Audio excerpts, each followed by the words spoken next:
Influence नहीं है, बास आपकी नेचर, क्योंकि आपकी माँ के अंदर अगर वो चीज़ है तो आपकी बेटी में भी वो चीज़ आएगी, सब्र होगा, सब कुछ बर्दाश्त करेगी। तो बाज नहीं कर सकती, इतने बड़े स्टेप नहीं ले सकती हैं। फिर जब आपकी औलाद हो जाती है ना, तो औलाद के बाद तो आप सोच ही नहीं सकते ना कि आप कैसे छोड़ दोगे आप। वो तो निकम्मा भी होगा तो गुजारा करेगी, वो कहेगी ठीक है यार मैंने जिंदगी गुजारनी है। लेकिन वहाँ उनका कहना भी ठीक है कि उस बेचारी ने बहुत ज्यादा सब्र किया, वो कुछ तो ये तो मियाँ का ज़र्फ था ना, वो उसमें नहीं था ना, वो गंदा आदमी था ना, उसने दूसरी शादी कर ली, और वो भी कीमो के टाइम पे, कीमो के टाइम पे, जबकि आपको उस वक्त अपनी बीवी का ख्याल रखना चाहिए था। बिल्कुल। वो बीवी जिसने तुम्हारा घर संभाला, बच्चे पैदा किए, सब कुछ बर्दाश्त कर रही है, तुम्हारी आने वाली दूसरी भाभी हैं, ये जो भी हैं, वो तो अपने सब कुछ ले रही है ना, वो तो बेचारी ने कुछ मांगा भी नहीं था, उसका तो उनको ज्यादा ख्याल रखना चाहिए। अगर शौहर नहीं रख रहा था तो फैमिली में से कोई मेंबर खड़ा होता कोई। असल में जब शौहर ही नहीं रखेगा तो बाकी लोग क्यों रखेंगे?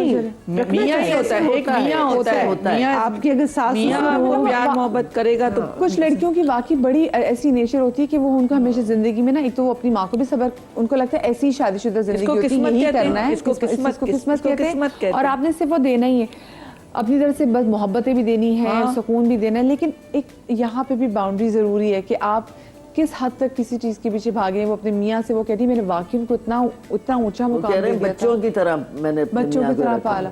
तो फिर मीना, यहाँ पे भी फिर वो मियाँ हुआ ना, बिल्कुल ये तो खुश नसीब है ना, अल्लाह ने औलाद भी दे दी। लेकिन वो तकलीफ ही आप देखिए, बहुत तकलीफ। सोचे औलाद इतनी प्यारी होती है, लेकिन उसी औलाद के टाइम में अगर आपका मियाँ आपके साथ ना खड़ा हो ना, फिर आपको कहीं ना कहीं बिल्कुल सही। बहुत चीजें मुख्तलिफ लगने लग जाती हैं। जब आप लेबर रूम में होते हैं ना, उस वक्त आपको या माँ याद आती है या शौहर याद आता है बिल्कुल। और अगर वो साथ ना हो और ऐसी अगर कोई आप जिंदगी में बीमारी हो, अगर आप कीमो में और आपका मियाँ आपके साथ ना खड़ा हो, उल्टा उसने लाके किसी और औरत को खड़ा कर दिया।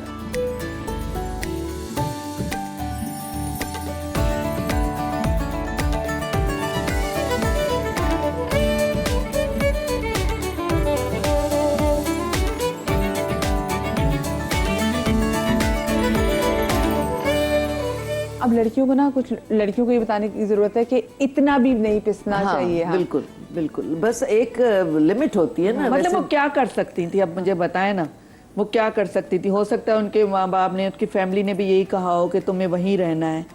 उनके पास कोई और ऑप्शन भी नहीं था ना कि वो वापस अपने माँ बाप, अगर वहां से उनको सपोर्ट होती, लेकिन हिम्मत बाज लोग, बाज लड़कियां हिम्मत नहीं कर पाती हैं, और जाहिर है मायूब समझा जाता है। हमारे माशरे में तो तलाक को बहुत मायूब समझा जाता है, जबकि अल्लाह ताला ने इस चीज की इजाजत दी है।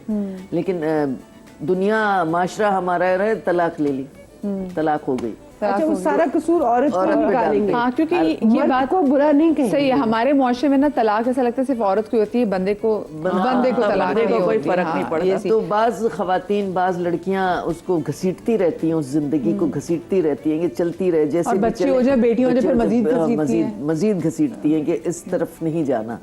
तो फिर यही होता है कि सारी जिंदगी उनकी इसी तरह गुजर जाती है, सर में चांदी आ जाती है, और फिर कहीं कोई रास्ता नहीं होता।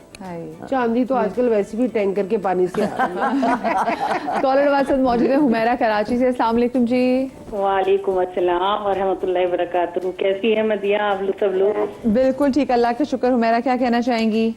बस ये कहना चाहूंगी कि ये तो एक औरत की जिंदगी अल्लाह ताला ने बनाई, शायद मेहनत मुशक्क़तों के बाद, बर्दाश्त के बाद, कि उसको रिजल्ट में यही मिलता है कि परेशानी उठाने के बाद कि वो सुरखरू हो जाती है अल्लाह के हुक्म से, लेकिन दुनिया उसे जीने नहीं देती। लेकिन मेरा मैसेज तो यही है कि मेरी भी जब शादी हुई तो मुझे कभी कुछ नहीं था, लेकिन वक्त और हालात ने दिल का ऑपरेशन करा दिया, शुगर का मरीज बना दिया।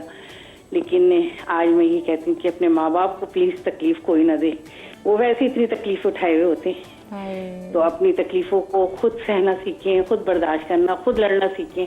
हुमैरा जी, आपने कभी अपने घर में टेंशन अपने पेरेंट्स के साथ शेयर किया कभी? नहीं, कभी नहीं, लेकिन उनकी आंखें सब समझ जाती हैं, समझदार होते हैं माँ बाप, सब समझ जाते हैं। तो बस ये जिंदगी है, इसमें दौड़ना है, जीतना है, अल्लाह ताला से लौ लगानी है, अल्लाह से दुआ मांगनी है। ये तो वक्त है हमारी, जब तक जिंदा है ये चीजें चलती रहेंगी। और इस रियलिटी का इदराक आपको कब हुआ, ये जो अभी आप बात कर रही हैं, कि आपको कितने से बाद इस चीज का एहसास हुआ कि बस अब अल्लाह से ही लौ लगानी है? ये मुझे अब जाके हुआ 30 साल बाद। 30 साल बाद। कितने बच्चे हैं आपके? हुमैरा जी, आपके कितने बच्चे हैं? माशाल्लाह अल्हम्दुलिल्लाह 2 बच्चे। 2 बच्चे हैं। बेटे हैं बेटियां हैं? एक माशाल्लाह अल्लाह ने बेटी दी, नेमत दी है, एक रहमत दी है, बेटा दिया है। मुझे दोनों चीजें दी अल्लाह पाक ने, रहमत और नेमत दोनों दिए। और जब बेटी हुई तो उसके पैदाइश के 6 महीने बाद मेरा ऑपरेशन हो गया था हार्ट का। वैसे लेकिन मैं हंसने वाली बहुत थी। उसके बाद मुझे खामोशी ने घेर लिया। मतलब क्यों खामोशी ने क्यों घेरा? रीजन? वक्त और हालात। तो आपने खुद हिम्मत करनी थी ना। मैंने हिम्मत तब करी है ना जब मुझे समझ ही नहीं थी। समझ अब आई। तो अभी भी अब बड़ी जिंदगी पड़ी है, अल्लाह ने आपको सेहत दी है। अल्हम्दुलिल्लाह अल्हम्दुलिल्लाह। अभी भी आप खुशी खुशी जिए, आप मायूसियों वाली बातें मत करें। अल्लाह ने जितनी जिंदगी दी है, अल्हम्दुलिल्लाह बिल्कुल अल्लाह ने जितनी जिंदगी दी है उसको खुशी से जिए और अपने लिए कुछ करें। अपने शौहर के लिए हर वक्त दुआ करती हूँ, अल्लाह ताला उनको इतना दे परवरदिगार। उन्होंने स्टेप बाय स्टेप बहुत ख्याल रखा है, इतना कि मैं समझती हूँ आजकल के जमाने में हर कोई नहीं रखता। चलिए आपका हस्बैंड अच्छा तो परेशानी फिर ये बताएं किस चीज की है? वो अभी ये वो पूछ रहे हैं। परेशानी दुनिया है ना मतिया। हाय दुनिया को दफा करें, अपनी जिंदगी जिए। हाँ बस ये कि तकलीफों ने घेरा चाहिए कि आपकी दुनिया ससुराल को तो नहीं कह रही? आपकी खुशी वही होगी। हुमैरा जी, आप दुनिया ससुराल को तो नहीं कह रही? नहीं नहीं, मैं दुनिया इस वे में कह रही हूँ कि आपकी नजरें बहुत होती है। जब आप बहुत हंसते हैं ना, बहुत खुश होते हैं, तो अगले पल आपका मायूसी में चले जाते हैं। ये भी है। चल अल्लाह ताला से दुआ करनी, मैं माँ बाप को कभी कोई तकलीफ ना दे। इलाही आमीन, इलाही आमीन। बहुत शुक्रिया हुमैरा जी, बहुत शुक्रिया आपकी कॉल का। अच्छा मैं ज़रा नबिया आपसे ज़रा जानना चाहूँगी क्योंकि डॉक्टर नबिया अली खान भी हमारे साथ लाहौर स्टोरीज में मौजूद हैं। नबिया, ये जो पहले हमारी कॉलर हमारे साथ मौजूद थी समीना जी, और वो उनकी ज़िंदगी में क्या वो आपने भी सुना। कुछ लड़कियाँ वाकई ऐसी होती हैं कि जिनको ज़िंदगी में सिर्फ और सिर्फ कॉम्प्रोमाइज़ करना आता है, वो सिर्फ देना ही आता है, लेकिन उनको हमेशा लोग फॉर ग्रांटेड लेते हैं। एक बंदा जो घर के हर काम भी कर देता है, अच्छा मैं कर लेती हूँ, मैं कर लेती हूँ, नहीं कोई बात नहीं हो जाएगा, अच्छा कोई बात नहीं, अच्छा कोई बात नहीं कर लेंगे इंशाल्लाह, मैं चला लूंगी, मैं ये महीना चला लूंगी, तो लोगों को लगता है ये तो कर लेगी। वो जो फॉर ग्रांटेड लेने लग जाते हैं ना, ऐसी कौन सी बाउंड्री हम सेट करें कि अगला बंदा आपको फॉर ग्रांटेड ना ले? हट की टॉपिक से बात है, लेकिन ये भी जरूरी है इसके बात भी करें, क्योंकि वैसे टॉपिक तो हमारा उन खवातीन के लिए है जो अपनी माओ के साथ ज़्यादा अटैच होती हैं या जिनकी माओ की वजह से उनके घर में जो है वो प्रॉब्लम आती है। और मैं हमेशा टॉपिक के दरमियान में रहती हूँ, मैं कभी टॉपिक से हटती नहीं हूँ। इसीलिए मैंने उस वक्त ये बात की कि एक औरत के लिए अताअत जो है वो फ़र्ज़ है। और ये फ़र्ज़ आपको, मैंने नहीं कहा कि ये फ़र्ज़ है, ये फ़र्ज़ है, ये इस्लाम कह रहा है आपको फ़र्ज़ है, ये अल्लाह का हुक्म है कि फ़र्ज़ है। अगर आप अपने शौहर की अताअत करती हैं, अपने घर वालों की, अपने ससुराल वालों की, तो ये आप पे फ़र्ज़ है। और जो फ़र्ज़ होता है ना, उसमें बेईमानी नहीं होती, क्योंकि अगर आप उसमें बेईमानी करेंगी तो उसकी कोई माफ़ी नहीं है, वो अल्लाह के यहाँ भी नहीं है, दुनिया में भी नहीं है। लेकिन आपका बहुत अच्छा होना भी आपके लिए मुश्किलात का बाइस बन सकता है। मैं हमेशा कहती हूँ बैलेंस्ड लाइफ रखें।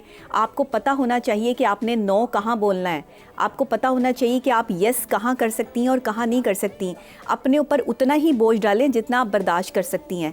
जब आप एक्स्ट्रा बोझ डालेंगी ना, तो फिर आपकी यही कंडीशन होगी जो आपकी पहली कॉलर जिन्होंने कॉल करके बताया कि मैंने हर काम किया, अपने शौहर की हर तरह अताअत की, लेकिन उन्होंने उनको मोहब्बत नहीं दी।